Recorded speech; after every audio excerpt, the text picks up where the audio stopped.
ያው በግልጽ መነጋገር ካለብን ኢትዮጵያ ኦርቶዶክስ ተዋሕዶ ቤተክርስቲያን ከ77 በላይ ጳጳሳት አሏት። 1 2 3 4 ብለን ከመቁጠር ከእጅ ጣቶቻችን በላይ ሆኑ መናፍቅ ጳጳሳት። ልብ በሉ፣ የስህተት ትምህርቶችን የሚያስተላልፉ ሰዎች ወይ አድርባዮች ናቸው፣ ወይ ሆዳም ናቸው፣ ወይ ሹመት ፈላጊዎች ናቸው፣ ወይ ምስጋና ፈላጊዎች ናቸው። እኔ ኦርቶዶክስ ሆን አንተ ያመንከው ኢየሱስ ሰይጣን ነው ተብያለሁ። ኦርቶዶክስ ሆንኩት። እሱ ማምኖን ኢየሱስ ይዤ ነው የገባሁት። እሱ ኢየሱስን ይዤ ነው የገባሁት። ገባችሁ? እሱን ኢየሱስን ለምን እዛ ሆነ ታላልቀጠልክም ብትለኝ እዛ መለያየት አለ፣ ጥል አለ፣ ክርክር አለ። ስለዚህ እኔ ፍሬያማ መሆን እፈልጋለሁ። ሰላም ጤና ይስጥልኝ። እንዴት አላችሁ? በመላው ዓለም የምትገኙ የሕያው ሚዲያ ተከታታዮች፣ እንግዲህ ዛሬም በተለያዩ መረጃዎች ወደ እናንተ ተመልሼ መጥቻለሁ። ያስተምራሉ፣ ይመክራሉ፣ ቁም ነገር ያስይዛሉ የሚሉ መርሃ ግብሮችን ወደ እናንተ ያመጣሁት። እስከ መርሃ ግብሩ ፍጻሜ አብራችሁ እንድትቆዩ ትንሽ ሰሞኑን አካውንት ልክ ስላልሆነ እስቲ ዛሬ የዚህ ቪዲዮ ላይክ ከ1000 በላይ ይሁን፣ ኮሜንት ደግሞ ከ500 በላይ እግዚአብሔር ይመስገን ተብሎ እንዲጻፍበት ፈልጋለሁ። ከቻላችሁ ላይክ እያደረጋችሁ በኮሜንት ሴክሽን ላይ እግዚአብሔር ደግሞ እዚህ ሰዓት ስላደረሳችሁ እግዚአብሔር ይመስገን እያላችሁ ጻፉ። እንግዲህ ዛሬ የምንመለከተው በቤተክርስቲያን ውስጥ ሆነው የስህተት ትምህርት የሚያስተምሩ አባቶች አሉ፣ መናፍቃን አባቶች አሉ እየተባለ ይነገራልና እነዚህ ነገሮች ምንድናቸው ብለን በግልጽ እንመለከታለን። በተለይ ደግሞ በዋናነት የምንመለከተው በኢትዮጵያ ኦርቶዶክስ ተዋሕዶ ቤተክርስቲያን ውስጥ የተሐድሶ እንቅስቃሴ ምን ይመስላል፣ ምንድነው ቤተክርስቲያኗ ውስጥ ያለው የተሐድሶ እንቅስቃሴ የሚለው እንመለከታለን። ሰሞኑን ደግሞ በጣም የምናውቀው ፕሮቴስታንት አገልጋይ የነበረው ደምረው ወደ ኦርቶዶክስ ተመልሷልና ወደ ኦርቶዶክስ ለምን እንደተመለሰ በስፋት ራሱ ይናገራልና እነዚህ ነገሮች እንመለከታለን። እስከ መርሃ ግብሩ ፍጻሜ አብራችሁን ቆዩ። በድጋሚ ከይቅርታ ጋር ላይክ ያላደረጋችሁ ላይክ አድርጉ እያልኩ እስቲ የስህተት ትምህርት የሚያስተምሩ በቤተክርስቲያን ውስጥ አሉ የሚባሉ መናፍቃን ምንድናቸው፣ እንቅስቃሴያቸውስ ምንድነው የሚለውን ተመልክተን እንመለስ። ያው በግልጽ መነጋገር ካለብን ኢትዮጵያ ኦርቶዶክስ ተዋሕዶ ቤተክርስቲያን ከ77 በላይ ጳጳሳት አሏት። 1 2 3 4 ብለን ከመቁጠር ከእጅ ጣቶቻችን በላይ ሆኑ መናፍቅ ጳጳሳት። ይሄ በግልጽ መታወቅ ያለበት ነው። እነዚያው ምንድነው ስራቸው? ውስጡ ነው ማፍረስ ነው ስራቸው። ሌላ ምንም ስራ የላቸው። እንደዚህ የገባዋል። አንድ ሁለተኛው ለማፍረስ ወይም ደግሞ ለማውረስ የሚጠቀሙበት መንገድ ደግሞ ጠላቶቻችን ከውጭ ነው መዋቅር ውስጥ ያሉ ሰዎችን በገንዘብና በማስፈራራት ይዟቸዋል። በገንዘብ ማለት የበዘን የተሰለቸ ቃል ነው። ሙስና ገንዘብ በመስጠት በሲሞናዊነት ይዟቸዋል። ጥቅሙን ለምዷል። ጳጳሱንም መነኩሴም ሆኖ ፎቅ ይሰራል። ከዛ በኋላ ያለ ቤተክርስቲያን ውስጥ ነው፣ የቤተክርስቲያን መዋቅር ውስጥ ነው የሚሰራ፣ ግን ለጠላት ነው። ሌላኛው ደግሞ በነውር የተያዙዋል። ጠላት ነውር ሲሰሩ ወይ ቀርጻቸው ለሆነ ነገር ይዛቸዋል። ማይገባ ለምሳሌ በመንኩስና ወይ በሌላ ለምሳሌ በምንም ሆኖ ልጅ እስከ መውለድ የደረሰ ሰው አለ። ብንሰውሮ የትም ስለማንደርስ ይሄ ቤተክርስቲያን ጉዳይ ስለሆነ የግለሰብ ነውር ሰውረን እኛ ምንም እናደርገው ነገር። ስለዚህ ምን ይላል? ከማጋልጠህ እኔ ምልህን ትሰራለህ ይላል። ስለዚህ በሰማይ ያለውን በሰማይ በእግዚአብሔርና በመላእክቱ ፊት ራቆት መቆም እንዳለ ረስቶ ግለሰብ ያጋልጠኛል ብሎ ለጠላት ይሰራል። ስለዚህ ጠላቶቻችን ይሄ ብቻ ግን አይደለም።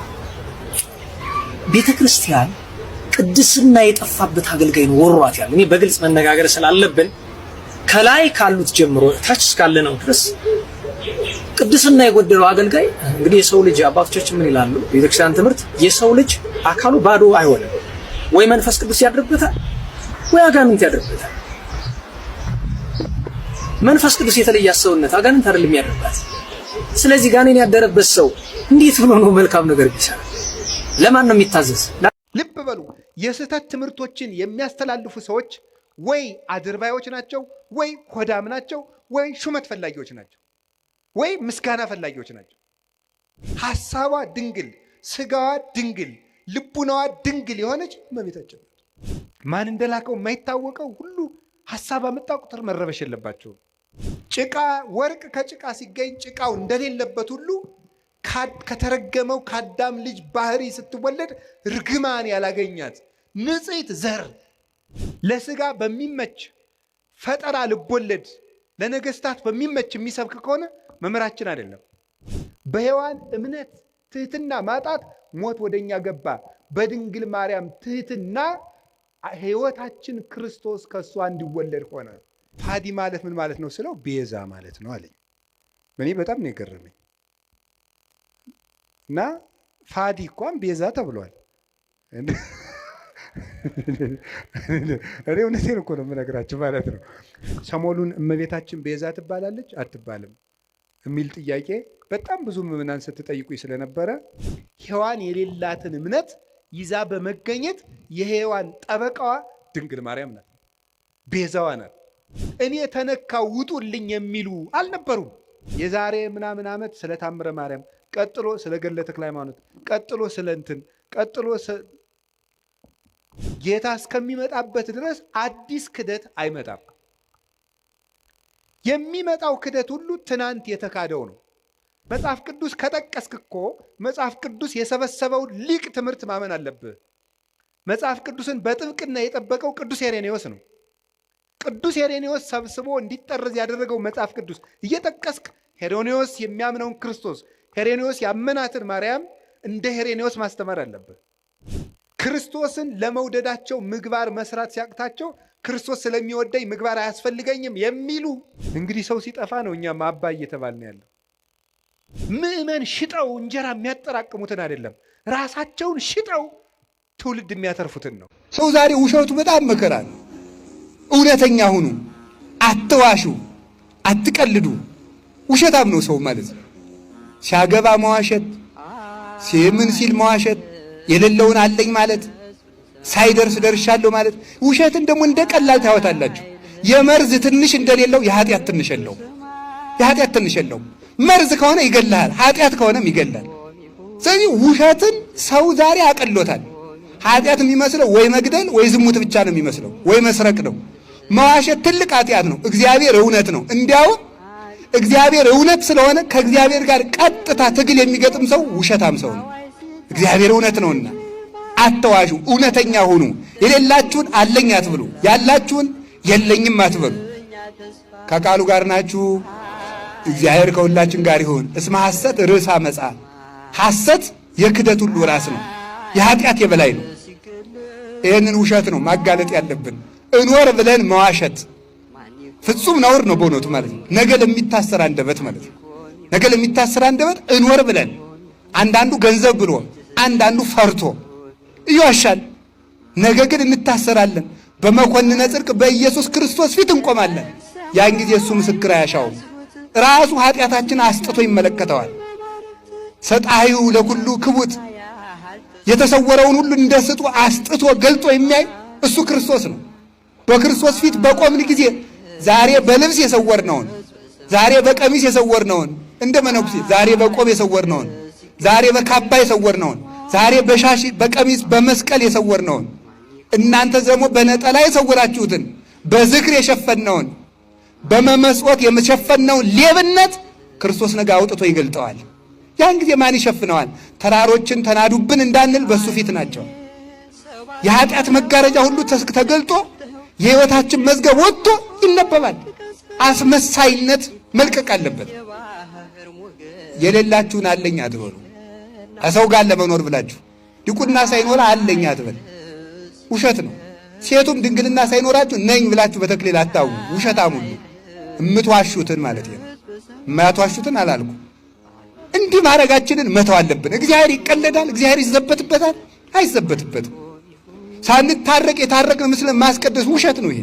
ስለዚህ ውሸታም አትሁኑ ለማለት እንደ ሕፃን ሁኑ፣ እንደ ሕፃናት እውነተኞች ያድርገን እግዚአብሔር። እንግዲህ እንደተከታተላችሁት ነው የኢትዮጵያ ኦርቶዶክስ ተዋሕዶ ቤተክርስቲያን ውስጥ ያሉ መናፍቃን ስራቸው ምን እንደሆነ በዲያቆኑ ዮርዳኖስ ተገልጿል። የስተት ትምህርቶችን ደግሞ ለምን እንደሚያስተምሩ፣ ምን ፈልገው እንደሚያስተምሩ፣ ሹመት ፈልገው ለሆዳቸው፣ ለገንዘብ፣ ለተለያየ ጥቅም እንደሚያስተምሩ እነዚህ ምክንያቶች በማንሳት ነው ይሄ ነገር የሚደረገው ብለው አባታችን አባ ገብረ ኪዳንም በዛውም ደግሞ መክረውናል፣ አስተምረውናል። ለሁለቱም እግዚአብሔር አምላክ የአገልግሎት ዘመናቸውን ይባርክልን እያልኩኝ ወደ ሁለተኛው የምናልፈው ምንድነው ካልን እንግዲህ በአገልጋይ ደምረው ወደ ኦርቶዶክስ ተዋሕዶ መመለስ ብዙ ፕሮቴስታንቶች፣ በርካታ ፕሮቴስታንቶች ሀዘናቸውን እየገለጹ ይገኛል።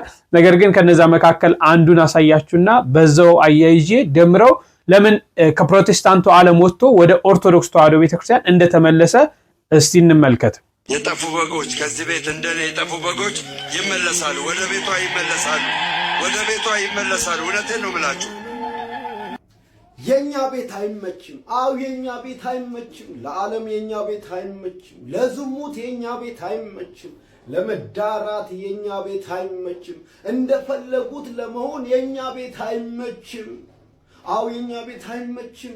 ለዚች ዓለም የኛ ቤት አይመችም። እኛ ቤት ኢየሱስ አለ። እኛ ቤት አዳኙ አለ። ዴማስ ዓለምን ወዶ እንደሄደ ወንድማችን ዓለምን ወዶ ሄዷል። የዓለምን ክብሯን ዝናዋን ወዶ ሄዷል። አው ለኛ ቤት ለዓለም አይመችም። እኛ ቤት ኢየሱስ አለ። ወዳጄ ቀን እያለ አስተውል፣ ተመለስ። እንደ ይሁዳ ራስን እንዳታጠፋ ተሰቅላይ በጸጸት። እስቲ ይሄንን ወንድማችንን ሰምተን እንመለስ። ባይዘው ደምረው ሃይማኖት የቀየረ እንዳይመስላችሁ ህይወት ነው ያጣው። ይሄንን ነገር ኦርቶዶክስ ከመሆን ጋር እንዳታያይዙት። ደምረው ግን በደንብ አድርገህ ስማኝ ልንገርህ። በክርስቶስ ሞትና ስቃይ ላይ ነው የቀለድከው። ኢየሱስ ክርስቶስ ሞቶ ለተሰቃይተው ለሁሉን ዋጋ ከፍሎ ሊያድንህ ብቻውን ሲገባው ሌላ ነገር ተቀላቀ። ይሄንን ከዚህ በላይ መስማት ጥሩ አይደለም። የሚገርመው ነገር ይሄ ልጅ የወንድማችን ብዙ ጊዜ የሆነ የቅናት መንፈስ አለበት። እኔ ሳየው ሁሌ ኦርቶዶክስ መተቸት ይወዳል። ምንድነው ችግርህ? ይሄ ወንድማችን እኮ ከጨለማ ወደ ብርሃን ነው የመጣው። ከዚህ በፊት የነበረበትን እምነቱን ታውቁታላችሁ። እዛ ቦታ ላይ አይቶ አመዛዝኖ ወደ ተቀደሰችው ወደ ኦርቶዶክስ እውነታዊ ወደ ሆነችው እምነቱ መጣ። ስለዚህ አንተ ምን ያናገራል? እንደዚህ በዚህ ደረጃ ደመረ መናገር አይከብድም? ለራስ ጥሩ አይደለም። የምሬን ነው የምነግርህ። ብትችል እንደውም ወደዚች እምነት ለመምጣት መሞከር ነው እንጂ ያለብህ አትተች ሰውን፣ ደስ አይልም። ይሄ ልጅ አመዛዝኖ በመድኃኔዓለም ቀን ይኸው እዚች ቅድስት ቤተክርስቲያናችን መጥቶ ተጠምቋል። ከዚህ በላይ ምን ያድርግ እስቲ ንገረኝ። ብዙ ሰዎች እየተመለሳችሁ ነው ይበል ብለናል። እኛ ኦርቶዶክስ ደግሞ እጃችንን ዘርግተን እንቀበላችኋለን። በርቱ ነው የምለው። ወንድማችንን በቤቱ ያጽና። እጅግ በጣም ደስ ይላል። አንተ ወንድሜ ግን ብዙ ጊዜ እየወጣ ኦርቶዶክስን ባትናገር ጥሩ ነው። ደስ አይልም የምትናገራቸው ንግግሮች በጣም ደስ አይልም። ወንድማችን መርጦን ነው የመጣው። በቃ እዛ ቤት ያለውን ነገር በደንብ አውጥቶ አውርዶ ነው ወደዚች ወደ ተቀደሰችው እምነት ሲመጣ ብዙ ነገሮችን አይቶ ነው። ስለዚህ እንደውም ልታመሰግነው ይገባል። ወደ ተቀደሰች እምነት ስለመጣ ልታመሰግነው ይገባል። ወንድሜ እንግዲህ ልቦና ይስጥህ። እየወጣህ ባትተች ጥሩ ነው። አንተም አንድ ቀን መመለስ አይቀርም፣ የጊዜ ጉዳይ ነው። ሲገባ ትመለሳለህ። እኔ ኦርቶዶክስ ሆን አንተ ያመንከው ኢየሱስ ሰይጣን ነው ተብያለሁ። ኦርቶዶክስ ሆንኩት። እሱም ማምኖን ኢየሱስ ይዤ ነው የገባሁት። እሱ ኢየሱስን ይዤ ነው የገባሁት። ገባችሁ? እሱን ኢየሱስን ለምን እዛ ሆነ ታላልቀጠልክም ብትለኝ እዛ መለያየት አለ፣ ጥል አለ፣ ክርክር አለ። ስለዚህ እኔ ፍሬያማ መሆን እፈልጋለሁ። ግንዱ ላይ ሆኜ ፍሬያማ መሆን እፈልጋለሁ። ፍሬያማ መሆን እፈልጋለሁ ወንድሜ። መቆረጥ አልፈልግም። መች እንደምቆረጥ አላውቅም። አሁን ግን መግሊታችሁን ጥላችሁ እየተንከራተታችሁ ያለ አንዴ ሌላ ቦታ፣ አንዴ ኤ ቸርች፣ አንዴ ቢ ቸርች፣ አንዴ ሲ ቸርች እየገባችሁ ያላችሁ ሰዎች ኑ ወደዚህ ወደ ተዋህዶ ቤተክርስቲያን፣ ኑ ወደዚህ ወደ ቅድስት ቤተክርስቲያን። እውነቴን ነው የምላችሁ፣ ኑ ወደዚህ ቤተክርስቲያን። እረፍት ናት። ጌታ በሚያውቀው ዛሬ እንዴት ፊቴ ምን ወሳም እንደሆነ ከሰውነቴ አኳያ የምነግራችሁ እውነት። ኑ ወደዚህ ቅድስት ቤተክርስቲያን። እውነቴን ነው የምላችሁ። እውነተኛ የሆነው ክርስቶስ ኢየሱስ ከድንግል ማርያም ሥጋ ነስቶ የመጣ ክርስቶስ ኢየሱስ የዘላለምን ሕይወት ወዳገኛችሁበት ክርስቶስ ኢየሱስ ቅዱሳን ወደ ተጋደሉበት ራሳቸውን በዘይት ወደ ጠበሱበት ስለ ክርስቶስ ብለው መከራ ወደ በሉበት ወደ ተጋደሉበት ወደዚህ ቅዱስ ኑ ህብረት እናድርግ። ኑ ግንዱ ላይ እንጣበቅ። ኑ ዛፍ ኑ እንጣበቅ። ቅርንጫፋችን እዛ ላይ ፍሬያማ ይሁን። እውነት ነው የምላችሁ፣ ፍሬያማ እንሁን። ይፈልግ ነበር። እኔ የስሜትን አይደለም ኦርቶዶክሳውያን እንዲወዱኝ አይደለም፣ እግዚአብሔር ምስክሬ። በእውነት ነው የምላችሁ፣ በእውነት እኔ የአንድ ዲግሪ ባለቤት ነኝ። አንድ ዲግሪ በቴዎሎጂ አንድ ዲግሪ ባለቤት ነኝ። ኦርቶዶክስ ስሆን አንብቤያት አውቄያት ነው የገባው። እግዚአብሔር ምስክሬ፣ ሕያው እግዚአብሔር ምስክሬ ነው የምላችሁ ወንድሞቼ። ሕያው እግዚአብሔር ምስክሬ ኦርቶዶክስን አውቂያት አንብቤያት ገባችሁ? ሰዎች ጥያቄ የፈጠሩባቸው ነገሮች ጠይቄ ከዘላለም ሕይወት እንደማልጎድል አውቄ እዚህ ቤተክርስቲያን ገባን። ኑ መከሩ ብዙ ነው ወንድሞቼ፣ ሰራተኛው ጥቂት ነው። ያንን መከር ያንን ሰራተኛና እንገናኝ፣ እነዛ መከር እንሰብስብ ወንድሜ። እውነቴን ነው የምልህ እውነተኛውን የሆነውን የክርስቶስን ወንጌል መናገር እንችላለን። የድንግል ማርያም ልጅ የሆነውን በመስቀል ላይ ራሱን የሰጠውን እሱን ኢየሱስ ክርስቶስን ቤዛችን የሆነውን ኦርቶዶክስ ተሰብከዋለች። ወንድሞቼ አትሸወዱ። በቃ ከዛ የተለያየ ዲኖሚኔሽን ነው ያለው እኛ ቸርች ላይ። በፊት የነበርኩበት ቤተክርስቲያን የተለያየ ትምህርት ነው ያለው። የተለያየ ትምህርት። በአፋችን አንድ ነን እንላለን፣ በልባችን ግን አንድ አይደለንም። በጣም ተራርቀናል። ነው የምላችሁ፣ ጋበዛችኋለሁ። እንግዲህ እንደተከታተላችሁት ነው። ኢየሱስን ነው ያጣው፣ በቀራንዮ የተከፈለለትን ዋጋ ነው ያጣው። ምድራዊ ነገር ፈልጎ ነው። የኛ ቤት ለምድር አትመችም፣ የኛ ቤት ለዝሙት አትመችም ይላሉ። እንደው የትኛውስ ቤት ነው ለዝሙት የሚመቸው? በማርያም እንደው የትኛው? የኢትዮጵያ ኦርቶዶክስ ተዋሕዶ ቤተክርስቲያን ናት ለዝሙት የምትመች? የኢትዮጵያ ኦርቶዶክስ ተዋሕዶ ቤተክርስቲያን ናት ለስጋዊ ፍላጎት የምትመች? የኢትዮጵያ ኦርቶዶክስ ተዋሕዶ ቤተክርስቲያን ናት ለመዳራት የምትመቸው? ይህን እናንተ ፍረዱት። በጾም በጸሎት በስግደት ተወስኖ መኖር ነው ለዝሙት የሚመቸው?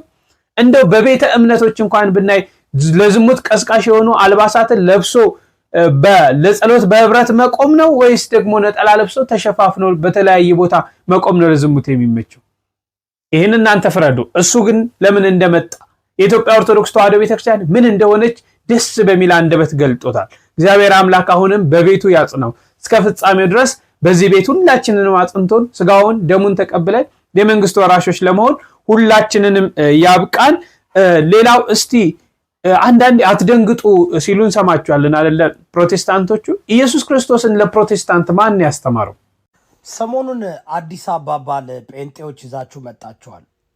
አትደንግጡ ኢየሱስ ቤዛ ነው የሚል ለኦርቶዶክስ ተዋህዶች ከምራችሁ ነው? እናንተ ገና 60 ዓመት ያልሞላችሁ ሃይማኖት 2000 ዓመት የሚሞላውን ሃይማኖት ኢየሱስ ክርስቶስ ቤዛነትን ልታስተምሩ እንዴ? መድኃኔ ዓለም እኮ ነው የሚባለው በኦርቶዶክስ ተዋህዶ የዓለም መድኃኒት። አዩ ጋይስ ምን አጭሳችሁ ነው የምትገቡት? የሚገርባችሁ ነገር በሰላማዊ መንገድ ቢሆን ይህን ነገር ያላችሁ ጥሩ ነበር፣ ግን ለማብሸቅ ኢየሱስ ቤዛ ነው አትደንግጡ። እናንተስ ሄሎ ጂሰስ፣ እናንተ እኮ የእናንተ ኢየሱስ እኮ በስልክ ደውላችሁ እኮ የምታናግሩት እኮ ነው። የእናንተ ኢየሱስ እኮ አንድ ተራነ ፓስተር ደብድቤው መጣው የሚል እኮ ነው። ጡጡጡጡጡጡጡጡ ጢጢጢጢጢጢጡጡጡጡጢጢ። ኧረ በጣም ይደብራል ጋይስ፣ ኧረ በጣም ይደብራል እንዴ! አትደንግጡ እናንተ፣ አትደንግጡ እናንተ። ደነገጣችሁ እንጂ ስመ አብ ወልደ መንፈስ ቅዱስ። እናንተ ልታስተምሩ እናንተ ያውን ጴንጤዎች ገና በ1901 የተመሰረተ ገና 60 ዓመት ያልሞላው ሃይማኖት፣ ዶክትሪንና ቲዮሎጂ የሌለው ሃይማኖት። ሄሎ ጂሰስ። አረ ሼም ነው፣ አረ ሼም ነው። ይደብራል፣ ሜን ይደብራል። አረ ተው። አዎ ኢየሱስ ክርስቶስን እኮ ለፕሮቴስታንቶች ያስተማረች የኢትዮጵያ ኦርቶዶክስ ተዋሕዶ ቤተክርስቲያን ናት። ታሪክን መመልከት ይቻላል። ስንት ዓመት የኖረች ከሐዋርያቱ እምነት ተቀብላ የመጣች ይቺ የኢትዮጵያ ኦርቶዶክስ ተዋሕዶ ቤተክርስቲያን ናትና አንዳንዴ መነሾቻችንን ታሪኮቻችንን ብናውቅ የተሻለ ነው ብዬ አስባለሁ። በመጨረሻ በኢትዮጵያ ኦርቶዶክስ ተዋሕዶ ቤተክርስቲያን የታድሶ እንቅስቃሴ ምን ይመስላል? በኢትዮጵያ ላይ ታድሶ መናፍቃን እንቅስቃሴው ምን ይመስላል? ዳራውስ ምንድን ነው? እሺ አመሰግናለሁ። በጣም ያው ቅድም መጋቢ ሰናያት እንዳነሳው የተሃድሶ ጉዳይ ተሃድሶ ማለት ራሱ ባጭሩ እኔ ኦርቶዶክስ ነኝ የሚል ጽንፈኛ ፕሮቴስታንት ፔንቴ ማለት ነው። በራሱ ግን ካባ አለው ኦርቶዶክስ ነኝ የሚል ካባ ይጠቀማል እና በጣም ሩቅ የሆነ ዓላማም ያለው ነው። ከዚህ አንፃር በየጊዜው ታሪካዊ ዳራዎቹ የተለያዩ ናቸው፣ ይቀያየራሉ። የሚፈልገው ግብ አለ። እዛ ለመድረስ በየጊዜው ስልቶቻቸው፣ ዘዴዎቻቸው፣ አካሄዶቻቸው ተለዋውጠዋል። በተለይ በሀገራችን በኢትዮጵያ ቅድም እንዳለው በ20ኛው ክፍለ ዘመን አካባቢ ነው በጣም በዚህ በኦሪየንታል ቸርች ውስጥ በጣም በሰፊው የተንቀሳቀሱት ሲሰሩ የነበረው። በሌሎቹ ጋር የተሳካላቸው ስኬት በኢትዮጵያ በቀላሉ የማይሳካ ሆኖ ስላገኙት ብዙ ጊዜ መልኮቻቸው ተለዋውጠዋል። በተለይ ከዚህ ከ1925 ጀምሮ እስከ 1950 ዓመተ ምህረት አካባቢ ድረስ ያለው የፕሮቴስታንቱ መንገድ በኢትዮጵያ ፕሮቴስታንት ኢዝ ራይት የሚል ነው። ፕሮቴስታንት ትክክለኛው መንገድ ነው የሚል ነው። ይሄ ብዙ ጊዜ እንደምናገረው የሚያጣላ አይደለም። ሰው የራሱን ሃይማኖት፣ የራሱን ትምህርት፣ የራሱን አስተሳሰብ በራሱ አውድ ማስተማር፣ በራሱ ማምለኪያ ስፍራ ማስተማር የሀገሪቱን ሕግ የሚፈቅድለት ጉዳይ ነው። ምንም የሚያከራክረንም ጉዳይ አይኖርም። ይሄኛው መንገድ ግን በቀላሉ ኢትዮጵያ ኦርቶዶክስ ቤተክርስቲያን ምዕመናንን በዚህ መንገድ ብቻ በሙሉ እንለውጣለን የሚል ሐሳብ ስለነበራቸው ያ ሐሳብ ወደ ስኬት ሊመጣ አልቻለም። 1950 ድረስ ወደ 25 ዓመት ሞክረውታል።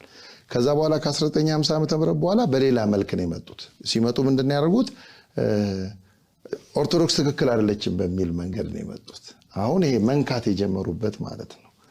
ትላንትና የኛ እምነት ልክ ነው የሚለው መንገዳቸው ምንም ኖርማል ነበር። አሁን ግን ወደ ወንጀልን የታከከ መንገድ ነው የተከተሉት። ኦርቶዶክስ ልክ አይደለችም የሚል በተለይ ዛሬም ድረስ እንደ ገደል ማሚቱ ያን ያክል ዘመን ተሻግሮ የሚያስተጋባው ምን ሰማው ይሄ ገድላቱን መተቸት፣ ድርሳናቱን መተቸት፣ ቤተክርስቲያኒቱን እንደ ኋላ ቀር መመልከት፣ ስም ማውጣት፣ ማጠልሸት ምናምን ማድረግና አንዳንድ በተለይ ከድርሳናት ከተአምራት ጋር ያሉ ጉዳዮችን እያነሱ ብዙ ምዕመናንን ከቤተክርስቲያን ለመሳብ ሞክረዋል።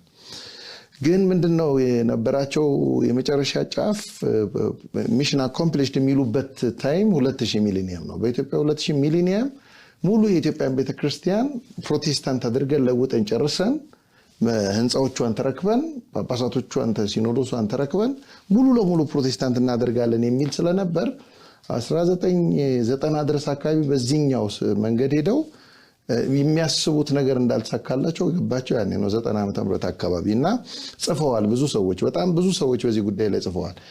የነሱ ሰዎች ማለት ነው። ትልልቅ ሶፍትዌሮቻቸው ጽፈዋል እና 1990 በኋላ መልኩን ለውጠው ምንድነው ያደረጉት? የምንጮች ላይ መስራት። አሁን ዝም ብለን መንገድ ላይ ወራጁ ላይ መስራት አዋጭ አይደለም። ልክ አሁን ለምሳሌ ከአንድ ምንጭ የሚፈስ ወንዝ ይኖራል። ውሃ ከዛ እየቀዱ ሰዎች ሊጠቀሙ ይችላሉ። ምንጩ እስካልተቋረጠ ድረስ ያው መፍሰሱ የማይቋረጥ ነው። ስለዚህ ቤተክርስቲያንም ልክ እንዲህ ነው የተመለከቷት።